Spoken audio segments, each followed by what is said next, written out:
Good afternoon. 12:30 वाजलेत. जेवलाय आपण सगळ्या? नाही. ब्रेकफास्ट घेतलाय? नाही. उपवास आहे. मग मी किती वेळ बोलायचं सांगा? तासभर. ठीक आहे, थँक्यू. तेवढीच माझी परमिशन आहे. तारुण्याच्या उंबरठ्यावर हा आपला आजचा विषय आहे, बरोबर?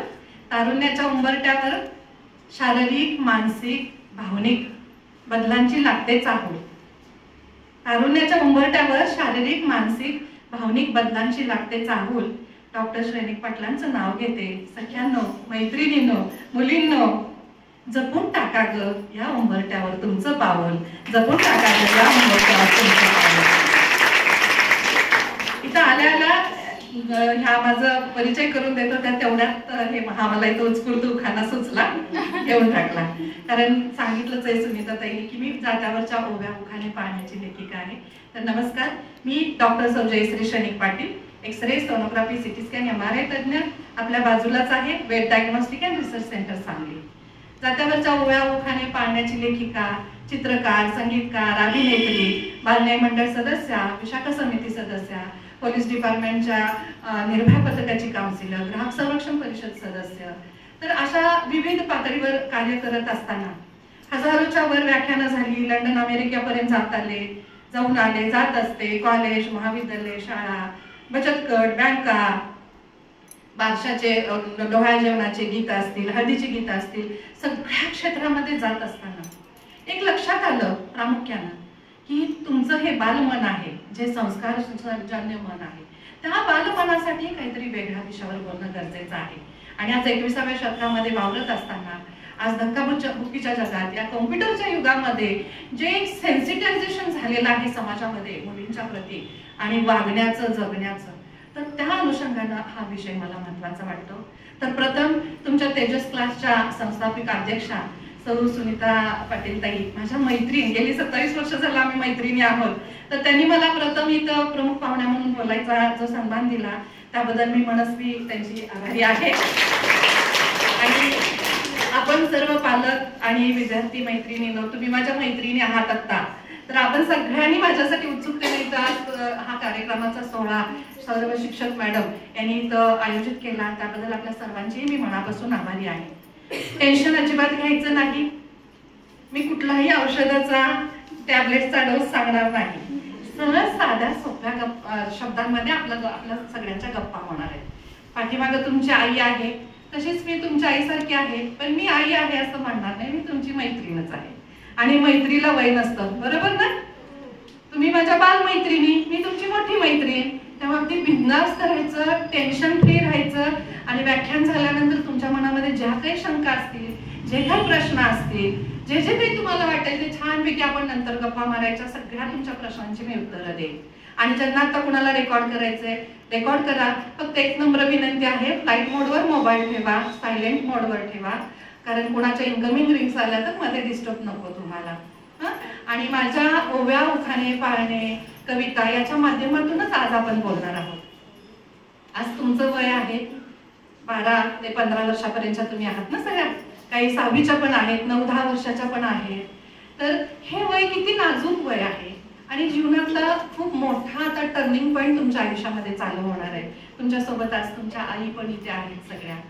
तर ह्या वळणावर, जीवनाच्या ह्या वळणावर आल्यानंतर तुम्ही थोडंसं चलबिचल झालेलं असता आणि मग बाहेर वेगळ्या वेगळ्या गोष्टींची तुम्हाला चाहूल लागलेली असते.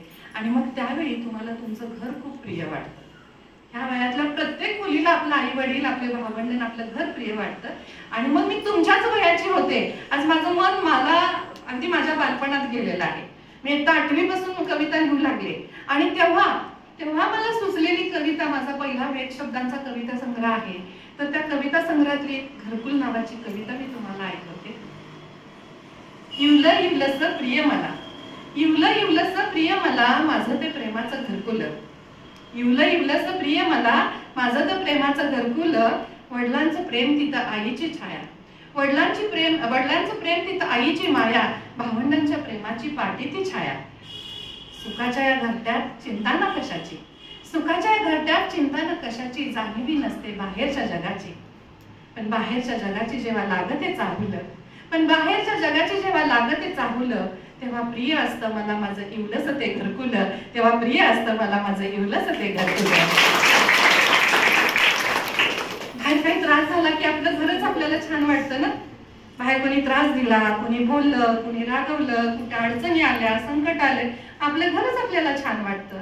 केव्हा बाहेरच्या जगाची जेव्हा चाहूल लागते तेव्हा. पण जशी जगाची बाहेरच्या चाहूल वेगळी कधी लागते, आता बरोबर तुम्ही या उंबरट्याच्या या वळणावर, तारुण्याच्या वळणावर तुम्ही इथं आहात, तारुण्याच्या उंबरट्यावर तुम्ही इथे आहात. आणि इथून आता तुमच्या शरीरामध्ये, मनामध्ये, भावनांमध्ये, तुमच्या जीवनामध्ये सगळे बदल होत राहतात. आणि ह्या विषयावर खूप कमी ठिकाणी उघडपणे बोललं जातं. पण हा काही गुन्हा नाहीये हो. आपल्याला आपण जेव्हा वयात येतो त्याला मेनार्की म्हणतात, त्याला प्युबर्टी म्हणतात, त्याला मेन्सेस म्हणतात, मेन्स्ट्रुएशन म्हणतात, मराठीमध्ये मासिक पाळी म्हणतात. आणि अगदी ग्रामीण भागामध्ये गेलं तर अजूनही काही ठिकाणी हे पाळलं जातं.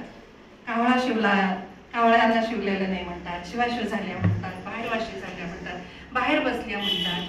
तर हे सगळं परंपरागत बायकांनी आपापल्या सोयीनुसार ह्या सगळ्या म्हणजे त्याला उपमा दिलेल्या आहेत. पण लक्षात घ्या, हे निसर्गानं दिलेलं आपल्याला मातृत्वाचं वरदान आहे. स्त्री जेव्हा प्रजननक्षम होते तेव्हा तिला पाळी यायला लागते, तेव्हा ती प्रजननक्षम होत असते. आणि म्हणून हा काही गुन्हा नाही किंवा पाप नाही, तर हे निसर्गानं दिलेलं आपल्याला हे वरदान आहे. आणि मग जेव्हा तुम्ही वयात यायला लागता तेव्हा काय काय होतं त्याला उघडपणे अगदी छोट्याशा आणि छानशा वेळेमध्ये आणि सिंपल शब्दामध्ये मी तुमच्याशी गप्पा मारणार आहे. पण तत्पूर्वी एक छोटीशी तुम्हाला गोष्ट सांगते.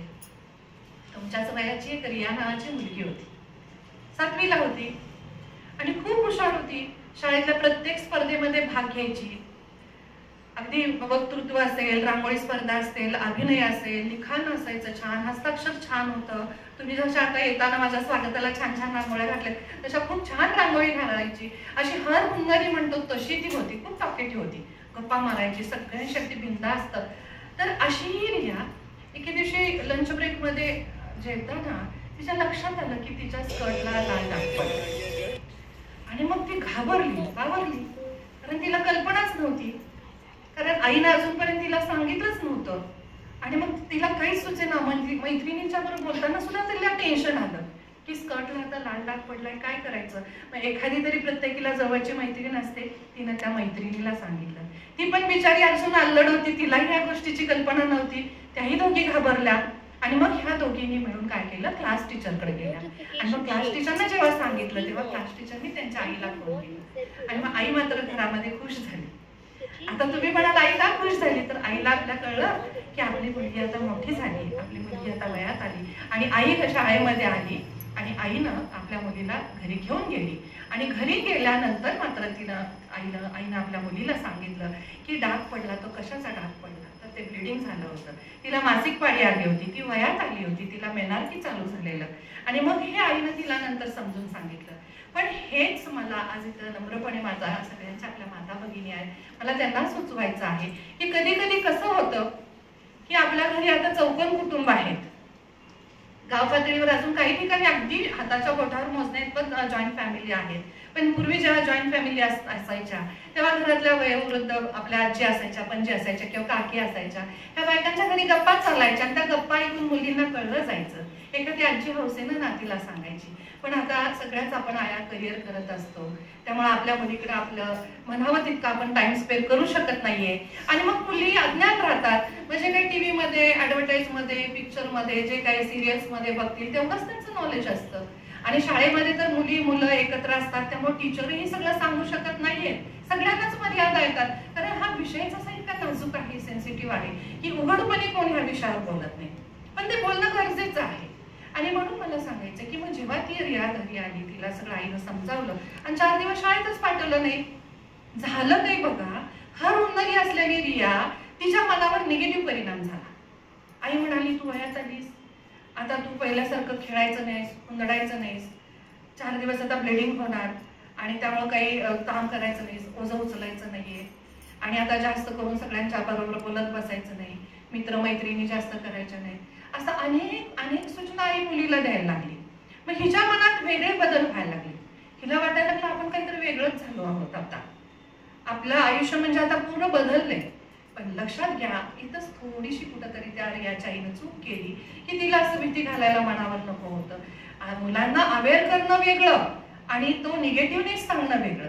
तर त्या पद्धतीनं आपण आया भगिनींनी आपल्या मुलीला काय सांगायला पाहिजे, तर ह्या मातांच्यासाठी मला सांगायचं आहे की जेव्हा तुमची मुलगी 6वीला जाते, आता थोडंसं तुम्हाला मागच्या आठवड्यामध्ये एखादी बातमी तुम्ही वाचली होती पेपरला की रासायनिक खतावर काहीतरी औषध फवारणी केलेलं आणि त्या औषधाच्या, त्या फर्टिलायझरच्या, केमिकल्सच्या वासाने 9 वर्षाच्याच मुलीला मेन्सेस आले.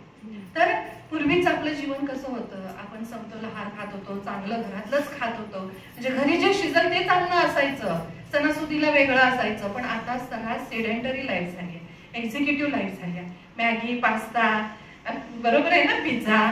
तर हे असे काही हे पॅक्ड फूड आपण खातोय, त्याच्यामध्ये प्रिझर्वेटिव्ह असतात आणि त्यामुळे सगळे एन्व्हायरमेंटल चेंजेस झाले, तसे आपले शारीरिक चेंजेस, मेंटल चेंजेस होत आहेत आणि त्यामुळे अर्ली मेनार्की आता सगळ्यांना सुरू झाली आहे.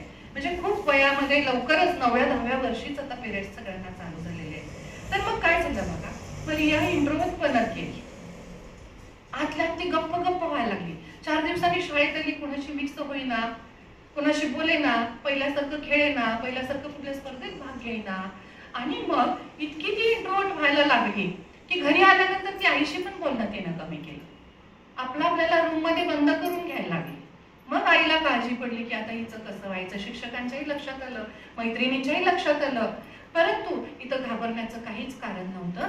कारण मेन्सेस जेव्हा चालू होतात किंवा चालू होण्यापूर्वी शारीरिक, मानसिक आणि भावनिक हे नैसर्गिक बदल मुलीच्या शरीरामध्ये होत असतात. लक्षात घ्या, मेन्सेस याच्या आधी पण 6 महिने अंगावरून स्त्राव जात असतो, चिकट असा अंगावरून स्त्राव जात असतो, आधेमध्ये ओटीपोटामध्ये दुखत असतं, अगदी कमी मुलींच्या मध्ये, काही अपवादानं काही मुलींना दुखत पण नसतं. पण जेव्हा मेन्सेस सुरू होतात तेव्हा मात्र ओटीपोटात दुखतं, हात पाय दुखतात, पोटामध्ये खूपच असं वेदना येतात, कधी कधी गुडघ्याच्या खालचा भाग ज्याला आपण पाय म्हणतो, टिबिया फिबुला जे बोन्स असतात त्यामध्ये वेदना यायला लागतात. काही मुलींना डिप्रेशन येतं. शारीरिक बदल होतात तसे मानसिक बदलही होतात.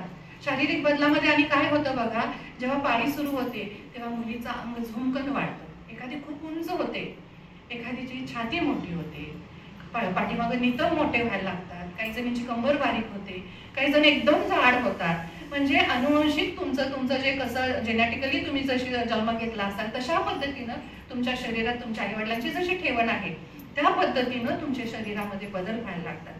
आणि मग शरीर असं भरतं आणि शरीर जसं बदलत जातं तसं मानसिक चेंजेस तुमच्या मनामध्ये होतात, मूड स्विंग होतात.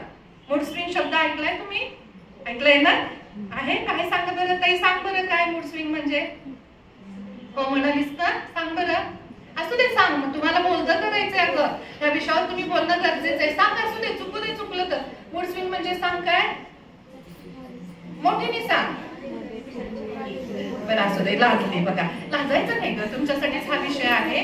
तर हेच महत्वाचं आहे. मूड स्विंग होतात म्हणजे काय होतात, आता तू हसतेस, आता आपली मुलगी हसते वयात आलेली, थोड्या वेळात रडायला लागते, मध्येच ती एक्साइटेड होते, मध्येच ती चिडचिडपणा करते. म्हणजे परस्पर विरोधाभास असणारं हे वागणं होतं त्या मुलीचं. आणि तिच्यामध्ये तिचा काहीच दोष नसतो, कारण आपल्या बॉडीमध्ये हार्मोनल चेंजेस होत असतात. प्रोजेस्टेरॉन आणि इस्ट्रोजन हे 2 बॉडीमध्ये आपले हार्मोन म्हणजे तुम्हाला सगळ्यांना माहिती आहे, बरोबर, संप्रेरक मराठीमध्ये म्हणतात. तर या हार्मोनल चेंजेसमुळे आपले मूड स्विंग होत असतात, बॉडीमध्ये चेंजेस होत असतात आणि भावनिकही चेंजेस होत असतात. लक्षात घ्या, कधी कधी काय होतं, वयात आल्यानंतर परस्पर सेक्सचं अट्रॅक्शन होतं. म्हणजे आपल्या बरोबरची जी मुलं आहेत त्यांच्याबद्दल पण मुलींना आकर्षण वाटतं आणि ह्याच्यामध्ये त्यांचा दोष नसतो, पण हे नैसर्गिक आहे. आणि परस्पर एखाद्या मुलाबद्दल प्रेम वाटतं, आकर्षण वाटतं मुलींना, तसं मुलांना पण वाटत असतं. पण मुलांचं एज वेगळं असतं, 18 ते 21 असतं. पण आपल्या मुली 9 ते 15-16 वर्षापर्यंत वयात येण्याचा आणि हा प्युबर्टी आणि मेनोपॉजचा पिरियड असतो. तर ह्या वयामध्ये शारीरिक बदल होतात, मानसिक बदल होतात, भावनिक बदल होतात. मग घरी आल्यानंतर आईला कळतच नाही आपली मुलगी अशी का वागली आहे. तर तसंच त्या रियाचं झालं होतं. मग नंतर अशा वेळी डॉक्टरांचा सल्ला घेणं गरजेचं असतं. रियाला शेवटी काउन्सिलिंगची गरज लागली आणि काउन्सिलिंग केल्यानंतर लक्षात आलं की तिच्यात कुठलाही फॉल्ट नव्हता, काही नव्हता. पण तिच्या मेन्सेसमुळे तिच्यामध्ये जे नैसर्गिक बदल झाले, मेंटली बदल झाले, भावनिक बदल झाले, फिजिकली बदल झाले, त्याच्यातून ती इंट्रोव्हर्ट बनत गेली. कारण तिला हे समजावूनच सांगितलं नाहीये की मेन्सेसमध्ये असं होतं म्हणून. आणि मग डॉक्टरांनी तिला सांगितलं की हे इट्स बट नॅचरल बेटा म्हणून सांगितलं. तेव्हा ती हळूहळू पूर्वपदावर आली. तेच मग मला असं सांगायचंय की तुमची पहिली मैत्रीण समाजामधली कोण असेल तर तुमच्या घरातली तुमची आई असते. आता सुद्धा तुम्ही लहान आहात, इथं तर 6वी पासून 10वी पर्यंत तुम्ही आहात.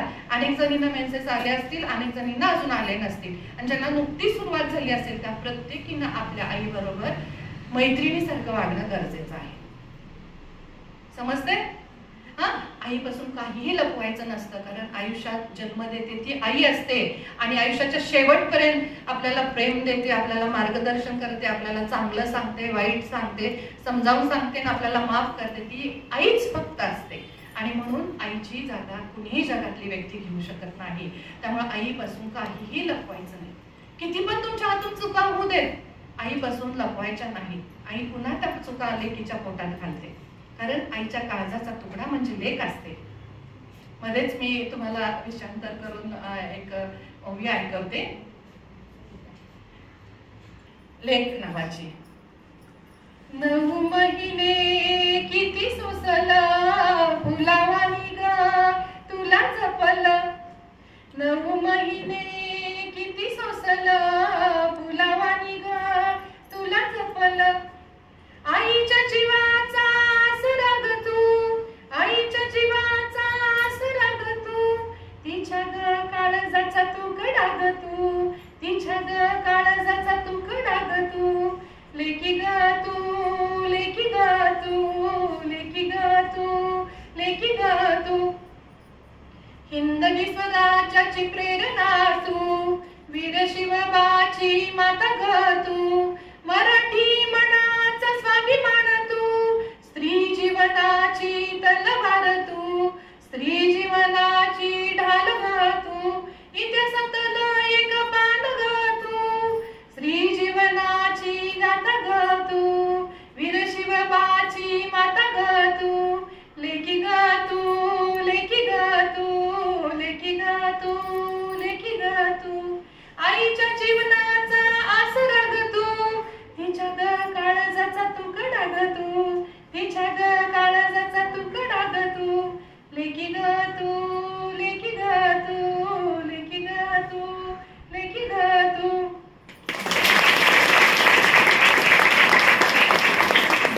9 महिने आई बरोबर आपली नाळ जोडलेली असते. 9 महिने आपलं ओझं आईनं वागवलेलं असतं आणि मग आपल्याला जन्म दिलेला असतो. आज बघा, तुम्ही शाळेची बॅग घेऊन स्कूलला येता, शाळेला येता, तेव्हा ते बॅगेचं ओझं एक दिवस सुद्धा तुम्हाला जमतं का? सायकलच्या कॅरेजवर ठेवता, गाडीच्या डिकीत ठेवता, बरोबर आहे की नाही? मग 9 महिने तुम्हाला पोटात घेऊन आई काम करत असते. ते कसं आईनं केलेलं असतं काम, याचा विचार करा. आणि मग आईला आपण किती प्रेम दिलं पाहिजे, आईशी आपण कसं वागलं पाहिजे, ह्या प्रत्येक मुलीने आज विचार करणं गरजेचं आहे. तर तुमच्या महत्वाचं लक्षात आलं का? वयात आल्यानंतर शाळेमध्ये आपल्याला जर मासिक पाळी जर शाळेत आली तर अजिबात घाबरून जायचं नाही. तिथल्या टीचर्सना किंवा बाईंना सांगायचं, मैत्रिणींना सांगायचं, चटकन घरी जायचं, आईलाही सांगायचं. आणि त्यावेळी अजिबात घाबरून जायचं नाही. त्यावेळी स्ट्रॉंग राहायचं मनानं, आत्मविश्वास ठेवायचा, आत्मविश्वास अजिबात गमावून द्यायचा नाही. तुमचे जे मूड स्विंग होतात, जे भावनिक बदल होतात, शारीरिक बदल होतात, जणू काहीच झालं नाही असं स्ट्रॉंग जेव्हा तुम्ही राहाल तेव्हा तुम्ही यशाच्या शिखराकडे तुम्ही नक्कीच जाल. कारण कसं होतं, ह्याच स्टेजवर, ह्याच तारुण्याच्या उंबरठ्यावर नेमकं तुमचं पाऊल चुकीचं पडत असतं. आणि जर तुम्ही तिथंच जर पाऊल चुकलात तर आयुष्याला मग पुन्हा टर्निंग पॉईंट तुमचा अतिशय चांगला जो असतो तो होत नाही. आणि म्हणून तुम्हाला आयुष्य यशस्वी करायचं असेल, जीवनामध्ये नावलौकिक मिळवायचं असेल, मोठं व्हायचं असेल, कीर्तिमान व्हायचं असेल तर ह्या उंबरठ्यावर, तारुण्याच्या उंबरठ्यावर पाऊल जरा तुम्ही जपून टाकलं पाहिजे.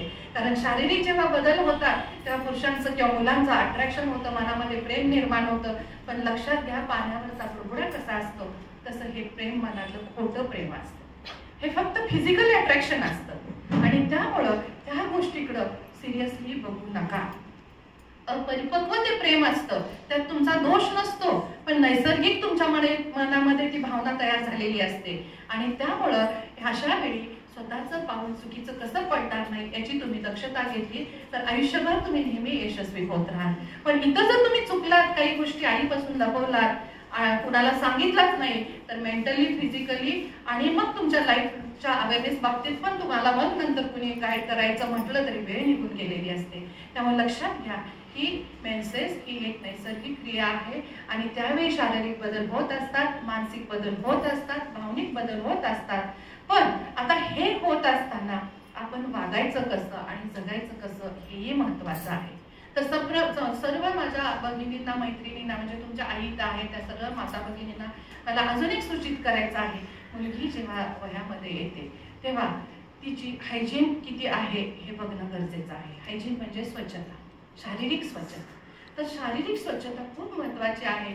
पूर्वी मेन्सेसच्या वेळी कापड घ्यायच्या बायका, अजूनही काही घरामध्ये कापड वापरतात, पण ते लाजे खातर ते कापड स्वच्छ धुतलं जात नाही. कुठंतरी ते वाळत घालायचं, त्याला ऊन मिळत नाहीये आणि मग त्याच्यावर जंतू होतात आणि मग त्या जंतू संसर्गामुळे पुन्हा युरिनरी ट्रॅक्ट इन्फेक्शन्स वगैरे असं बायकांना अनेक प्रॉब्लेम्स होत असतात.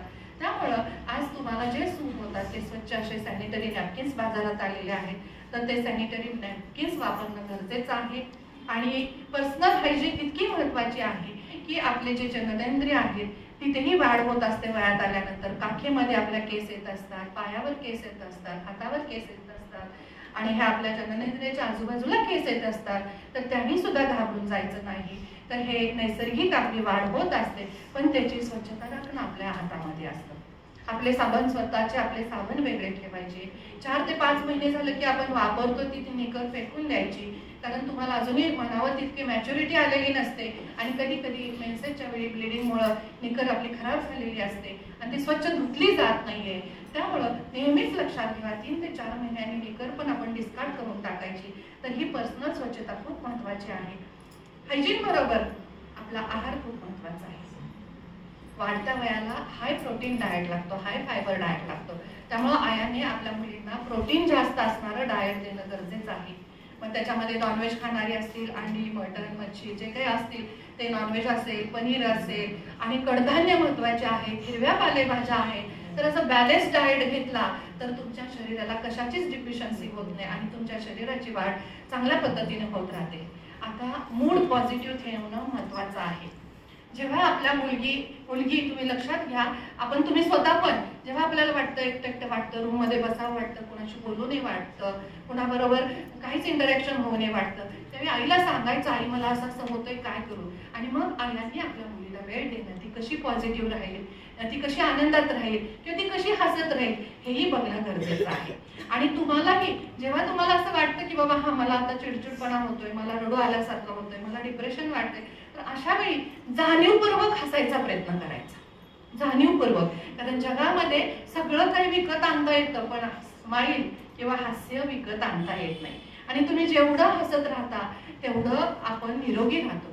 कारण आपलं brain, our brain doesn't know whether your smile is fake smile or real smile. कळतंय का?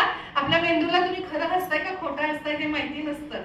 त्यामुळे तुम्ही खोटं हसा पण हसा, कारण त्याचा सकारात्मक परिणाम आपल्या बॉडीवर होत असतो, आपल्या मनावर होत असतो. म्हणून आयुष्यामध्ये जर तुम्हाला निरोगी राहायचं असेल, आता ह्या एजमध्ये तारुण्याच्या उंबरट्यावर तुमच्या जे शारीरिक, मानसिक, भावनिक जे बदल होत असतात त्यावेळी तुम्हाला जास्तीत जास्त पॉझिटिव्ह राहणं गरजेचं आहे. आणि पॉझिटिव्ह राहायचं असेल तर तुम्हाला पर्सनल हायजीन मी बोलले तसं घेणं गरजेचं आहे, बॅलन्स डाएट घेणं गरजेचं आहे, फ्रीली आई बरोबर मैत्रिणींच्या बरोबर बोलणं गरजेचं आहे आणि सेल्फ कॉन्फिडन्स ठेवणं गरजेचं आहे आणि आनंदात राहणं आणि हसत राहणं गरजेचं आहे.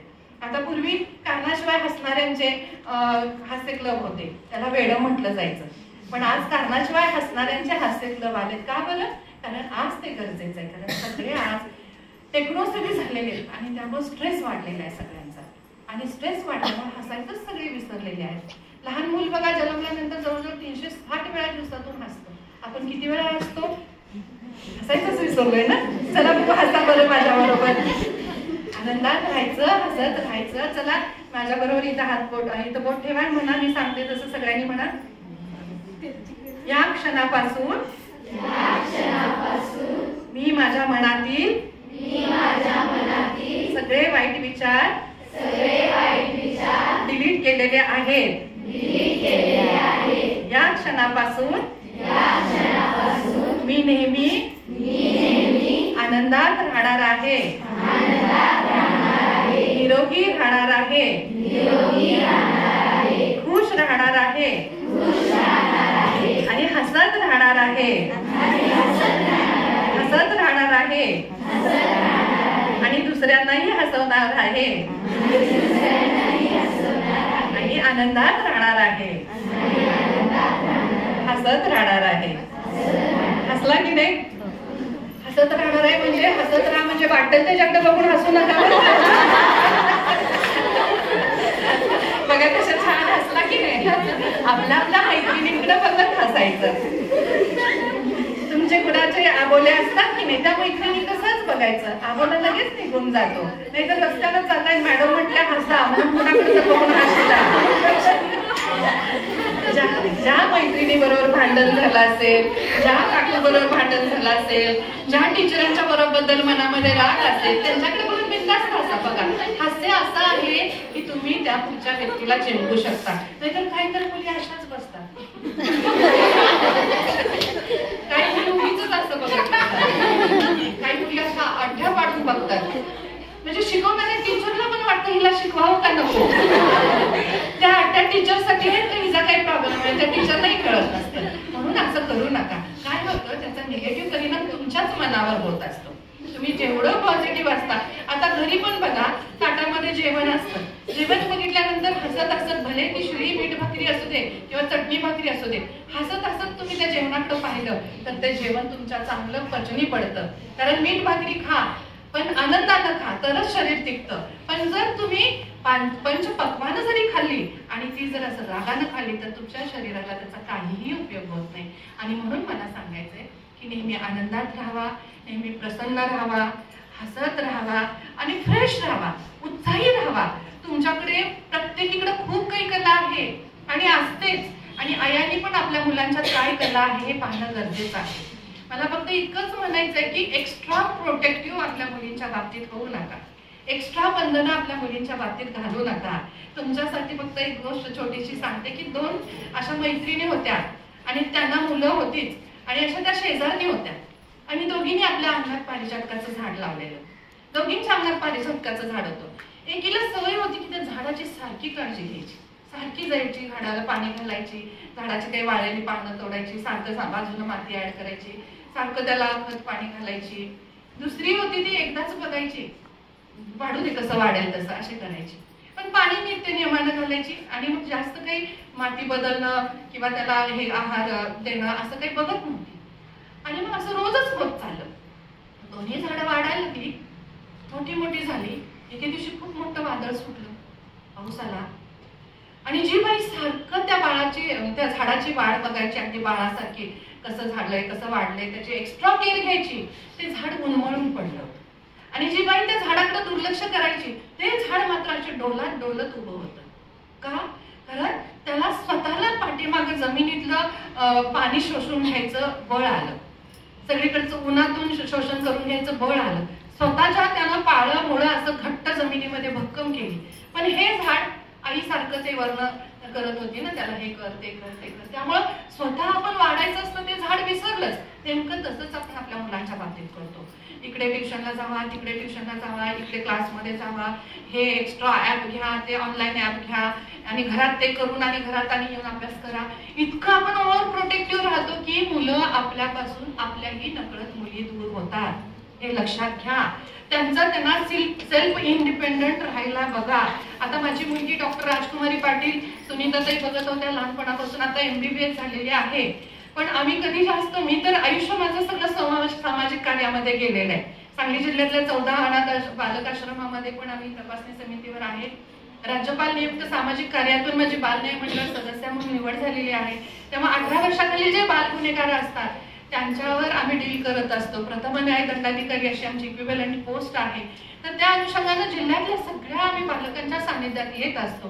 तर माझ्या मुलीला पण आम्ही लहानपणापासून, मी स्कूलमध्ये त्या जेव्हा असायच्या तेव्हाही माझं सोशल वर्क असायचं. लग्नाच्या आधीपासून मी व्याख्यानं देते, आतापर्यंत 4000च्याहून अधिक व्याख्यानं झालेली आहेत.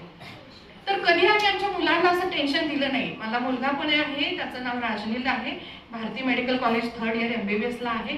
आणि आता मुलीनं माझ्या नीटची परीक्षा दिली, MBBS नंतर PG नीट पोस्ट ग्रॅज्युएशन साठी, आणि आता खूप चांगले मार्क्स पडलेले आहेत. आता MS ऑप्थॅल्मॉलॉजी म्हणजे डोळ्याचे तज्ज्ञ, नेत्ररोग तज्ज्ञ किंवा कान नाक घसा तज्ज्ञ, आता माहितीये तुम्हाला ऑल इंडियातूनही ऍडमिशन्स होतात, गव्हर्नमेंट, प्रायव्हेट आणि डीम्ड कॉलेज. तर आता तिथं कुठं होतील त्या प्रोसेस चालू झालेले आहेत. पण त्यांना आम्ही सांगितलं की आम्ही एक्सरे मी सांगलीची महिला x-ray sonography city scan MRI ची तज्ज्ञ आहे आणि माझे मिस्टरही doctor Sainik Patil x ray sonography city scan MRI चे तज्ज्ञ आहेत. आज आमच्याकडे सिटी स्कॅन आहे, MRI आहे, एक्सरे आहे, सोनोग्राफीच्या मशीन आहेत, पॅथॉलॉजी लॅब आहे, सगळं काही आहे. पण आम्ही असं आमच्या मुलांना म्हणलोच नाहीये. आता ती माझी राजकुमारी आता PG ला म्हणजे पोस्ट ग्रॅज्युएशन MS MD जे काय ऍडमिशन मिळेल, पण आम्ही असं नाही म्हटलं की आम्ही एवढा मोठा सेटअप उभा केला आता तुम्ही ह्या क्षेत्राचा नाही, तुम्हाला काय आवडतंय. त्यांनी सांगितलं बाबा आम्हाला नेत्ररोग तज्ज्ञ किंवा ENT बघायचंय, कान नाक घसा तज्ज्ञ त्याच्यात करायचंय. आम्ही आमच्या राजनीत दादालाही सांगितले बाबा तुला जे वाटतंय तू कर, आणि आतापर्यंत तसंच सांगत आलेलं आहे. कधीही त्यांच्यावर आम्ही बंधनं घातली नाही. लक्षात घ्या, अनुवंशिक जे आपल्याकडे असतं आणि आपलं पोहऱ्यात येतं तसं आज राजकुमारी आमच्या खूप छान चित्र काढतात, माझ्यासारख्या खूप छान कविता काढतात. लक्षात घ्या, आम्हाला कळलंही नाही MBBS ला त्या DY पाटील मेडिकल कॉलेज पुण्याला होत्या राजकुमारी, तेव्हा कविता त्यांनी इंग्लिशमध्ये इतक्या छान लिहिलेल्या की जपानमध्ये युकियोटो पब्लिकेशन आहे, तिकडे त्यांनी कविता पाठवल्या आणि कथा पाठवल्या आणि राजकुमारींची कथा तिथं जपानमध्ये युकियोटो पब्लिकेशनच्या हनाबिरा या पुस्तकासाठी कव्हर पेजला पण नाव आलं आणि आतमध्ये ती कथा निवड झाली. आणि जेव्हा जपानमधून पुस्तक आली तेव्हा राजकुमारीने आमच्या दोघांच्या हातात दिलं आणि हे माझं पुस्तक जपानच्या पब्लिकेशनला सिलेक्ट झाले. तो किती मोठा प्राऊड फील होता लक्षात घ्या. कारण का आम्ही त्यांना इंडिपेंडेंट ठेवलं. आई म्हणून जी कर्तव्य आहे ती अजूनही मी पार पाडते. म्हणजे तुम्हाला सगळ्यांना सांगायला मला अभिमान वाटतो की माझ्या घरामध्ये कधीही मी 1996 ला लग्न झालं, मी कधीही स्वयंपाकाला बाई लावलेली नाही. कारण मी खूप चांगली सुगरण आहे आणि मला करायला आनंद वाटतो आणि मी अजूनही करत असते. आणि सकाळी प्रत्येक वेळी माझ्या राजकुमारी राजनीला डॉक्टर सैनिक पाटलांना सकाळी अजूनही आज तक आहे त्या क्षणापर्यंत आमचं 8:30 ला जेवण तयार असतं. मुलं शाळेला जायची तेव्हा 7:30 ला डबा असायचा, स्कूलला असायची ती अल्फान्सोला असायची, तो सॅन्टॉमला होता. आणि संक्रांतीला 15 जानेवारीला माझा वाढदिवस असतो, त्याच्या आदल्या दिवशी भोगी असते. भोगीचं जेवण मुलं दिवसभर शाळेत गेली की पुन्हा आपण कसं खायचं, पण पहाटे 4 ला उठून मी माझ्या मुलांना भोगीचं जेवण सुद्धा अगदी बाजरीची भाकरी, लोणी, मिक्स भाजी 7 ला डबे करून दिलेले आहे. आणि आज दोघंही चांगले स्वयंपाक करतात. कारण मला बघून माझ्या मुलांनी ते फॉलो केलेलं आहे. राजनी दादाला फक्त भाकरी येत नाहीत, पण चपाती पुरीपासून आणि आता सगळे पास्ता पासून सगळं दोघंही खूप छान. राजकुमारी तर पुरणपोळी करतात, भाकरी करतात. सांगायचा उद्देश हा आहे की तुम्ही मुली आता भविष्यामध्ये मोठ्या होणार आहात, कॉलेजला जाणार आहात, सगळं करा, राजकारण करा, अर्थकारण करा. राजकारण म्हटल्यावर आणि अभिमानानं सांगते 2014च्या सांगली जिल्ह्याच्या विधानसभा मतदारसंघातून म्हणजे आमदारकीची निवडणूक पण मी लढले होते. यश हा नशिबाच्या गोष्टी आहेत, पण मी स्वाभिमानानं तोही लढा दिला. राजकारण करा, समाजकारण करा, अर्थकारण करा, फॅशन करा, जरूर फॅशन करा. आज मी जागतिक सौंदर्य स्पर्धामध्ये थायलंडला स्पर्धा होत्या, जागतिक सौंदर्य स्पर्धेमध्ये मी विजेती झालेली आहे. मी मोठा विक्वीन हेरिटेज ब्युटी मिसेस दिवा वर्ल्ड वाईड क्राऊन मिळवलेला आहे. महापुरानंतर सगळं पाण्यात गेलेलं, महापुरानंतर आमच्या हॉस्पिटलचंही नुकसान झालं, सिटी स्कॅन MRI मशीन पाण्यात गेल्या, 10-12 कोटीचं नुकसान झालं. म्हणून आम्ही हरत बसलो नाही, रडत बसलो नाही. जे घडतं ते चांगल्यासाठीच घडतं ह्या पॉझिटिव्ह उक्तीप्रमाणे मी नंतर 2019ला महाराष्ट्राची सौंदर्य सम्राज्ञी स्पर्धा होत्या कोल्हापूरला, त्यामध्ये उतरले. महाराष्ट्राची सौंदर्य सम्राज्ञी 2019 कोल्हापूर विजेती ठरले. मी तो एक मुकुट मिळवला. मी त्यानंतर कोरोना चालू झाला, कोरोनाचे 2 लॉकडाऊन आले. लॉकडाऊन मध्ये पण मोकळी बसली नाहीये, स्वतःला फिट ठेवलं. आज वाटतंय माझी राजकुमारी आहे, माझी 25 वर्षाची मुलगी आहे, 21 वर्षाचा राजनील मुलगा आहे, तर मी त्यावेळी पण फिट ठेवलं. मेडिक्वीन सगळ्या डॉक्टरांच्यासाठी मेडिक्वीन नावाच्या स्पर्धा होत्या आणि महाराष्ट्रातल्या 5 जिल्ह्यातल्या 65 डॉक्टर होत्या. त्याच्यामध्ये मेडिक्वीन 2020 Mrs Maharashtra unique personality winner असा 3रा राऊंड पण मी मिळवला. त्यासाठी जिद्द लागते, त्यासाठी आत्मविश्वास लागतो, हुन्नरीपणा लागतो, पॉझिटिव्हनेस लागतो. आणि त्या पॉझिटिव्हनेस मुळे, त्या आत्मविश्वासानं आणि सतत मी आयुष्याकडे पॉझिटिव्ह बघत राहिल्यामुळं आज मी तुमच्या पुरात चीफ गेस्ट म्हणून उभी आहे. तर मला सांगायचं की तुम्ही आता मोठ्या होणार, नंतर कॉलेजला जाणार, लग्न होणार, तरी सुद्धा माझे विचार असे आहेत, तुम्ही कितीही मोठे व्हा पण स्वयंपाक आपल्या हातातून सोडू नका. मी हे सगळं करत असताना मी स्वतः हे करते. एवढं सगळं करत असताना पेशंट बघायचं, सोशल वर्क करायचं, कोर्टमध्ये जायचं आणि माझ्या सोशल वर्कच्या मीटिंग्स असतात, व्याख्यानं असतात, सगळं करत असते.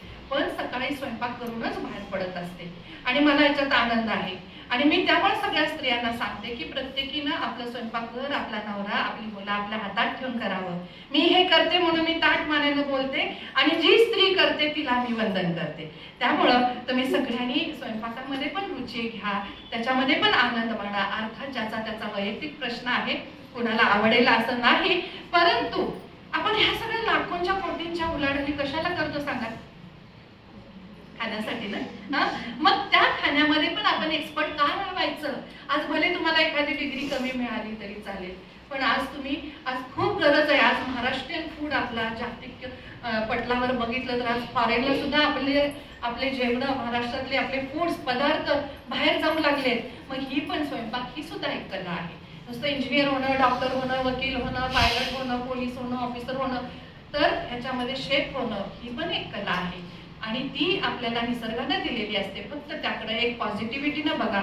आज मला सुनीताताई सकाळी म्हणत होत्या, सकाळी इकडे या, नाश्ता करूया, पोहे इडली वगैरे खाऊया. आज माझा थालीपीठाचा बेत होता घरात संडेचा आणि दही खरडा थालीपीठ सगळ्यांना करून आणि मी खाऊन इकडे आलेली आहे. तर आज मला ह्याच्यातून काय सांगायचंय की बॉन्डिंग राहतं, कौटुंबिक बॉन्डिंग राहतं. जेव्हा आई आपल्या हाताने मुलांना करून घालते तेव्हा मुलंही तितकीच आईच्या जवळ राहतात आणि वडीलही तितकेच आईच्या जवळ राहतात. त्यामुळे तुम्ही बघा, आयांना करून द्या. एखादा दिवस संडेला म्हणायचं, आई आज मी तुला करून देते ग.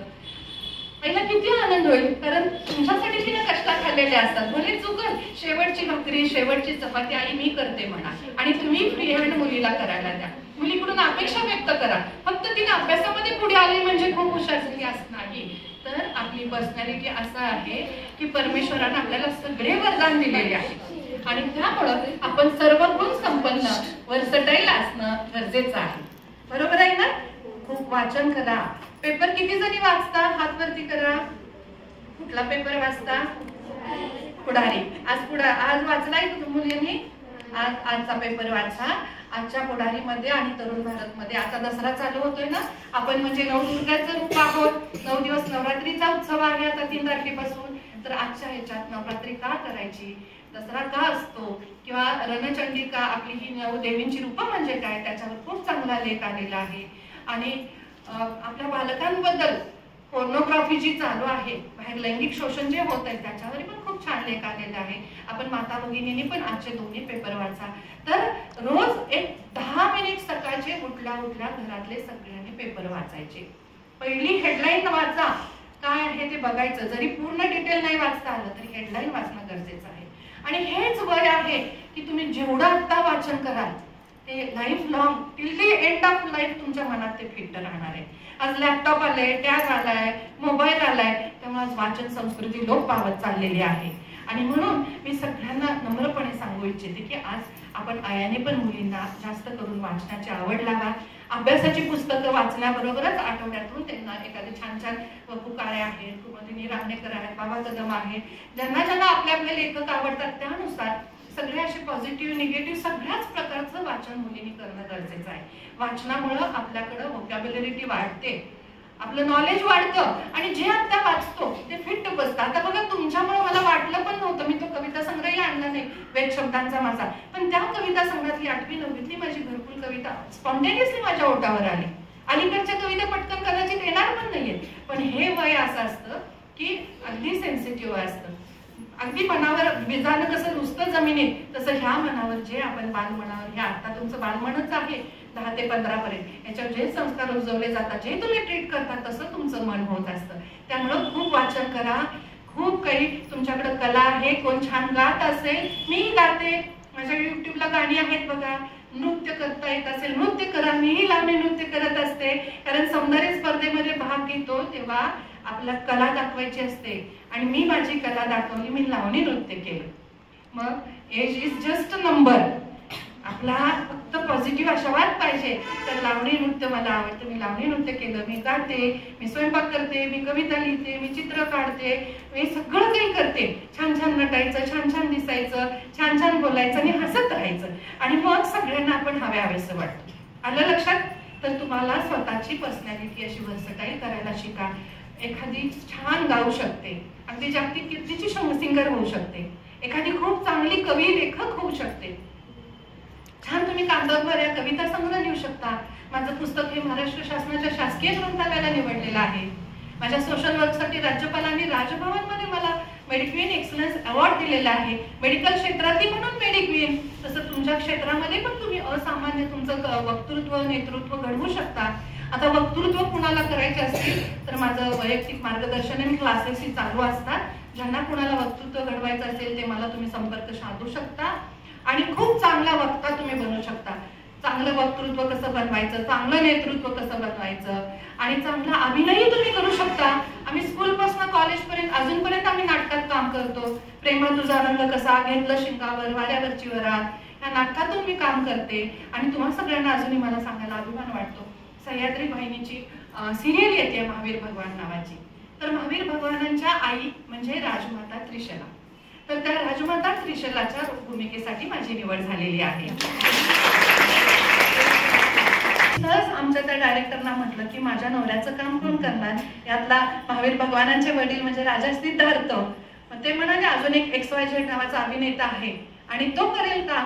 मी त्यांना एवढंच नम्रपणे म्हणाले त्यांचे 1000 एपिसोड होणार आहेत आणि 3 वर्षाचं कॉन्ट्रॅक्ट आहे. त्यांनी माझ्या पुढे सहीसाठी फाईल ठेवली की तुम्ही 3 वर्षाचं कॉन्ट्रॅक्टवर सही करायची. मी त्यांना एकच अट घातली, मी तुमच्या कॉन्ट्रॅक्टवर सही करते पण माझी पण एक अट असेल, मी मध्ये सिरियल सोडत नाही.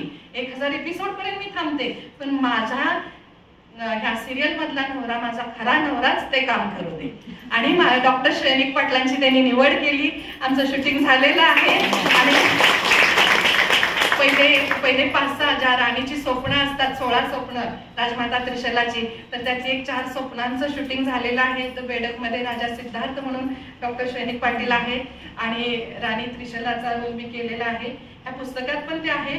कुणाला जर पुस्तकं हवी असतील तर मी इथं आणलेली नाहीयेत पण सुनीताताईंकडे तुम्हाला मिळतील. तर ह्या पुस्तकात ओव्या, उखाणे, पाळणे, कायदा आणि ह्या मुखपृष्ठावर 13 जणी आहेत.